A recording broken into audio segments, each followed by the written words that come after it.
Abhiraj studio Hathua.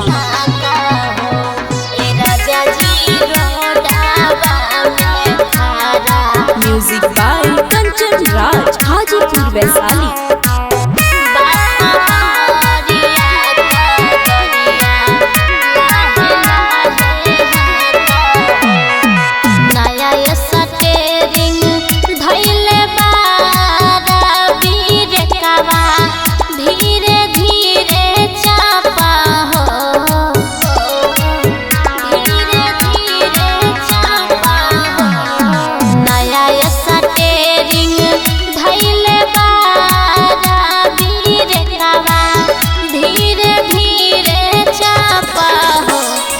राजा जी रोडावा में खड़ा बाकबरिया गरिया लाहे लाहे हाका हो।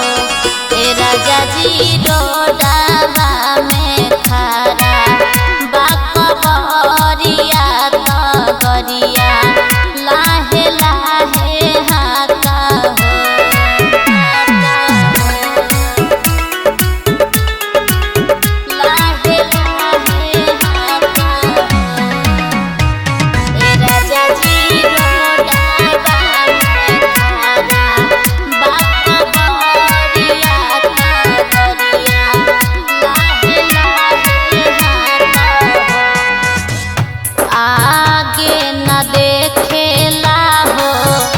देखेला न पीछा हो, होरन बजावतानी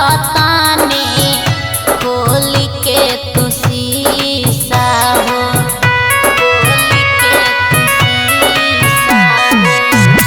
आगे न देखेला हो, देखेला न पीछा हो, होरन बजावतानी खोल दान शीशा हो।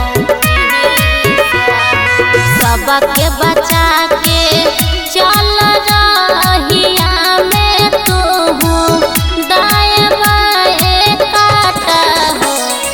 राजा जी रोडावा में खड़ा बाकबरिया गरिया लाहे लाहे हाका हो। राजा जी रोडावा में खड़ा बाकबरिया गरिया लाहे लाहे हाका हो।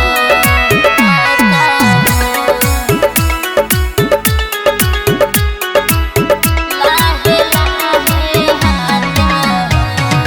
राजा जी रोडावा में खड़ा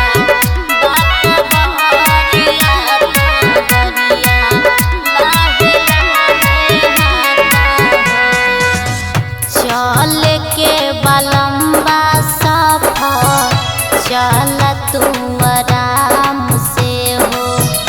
जतरा बनवले बारा रउआ बाबा धाम के हो, रउआ बाबा धाम के हो। चल के बलम्बा सफर चल तू आराम से हो। जतरा बनवले बारा रउआ बाबा धाम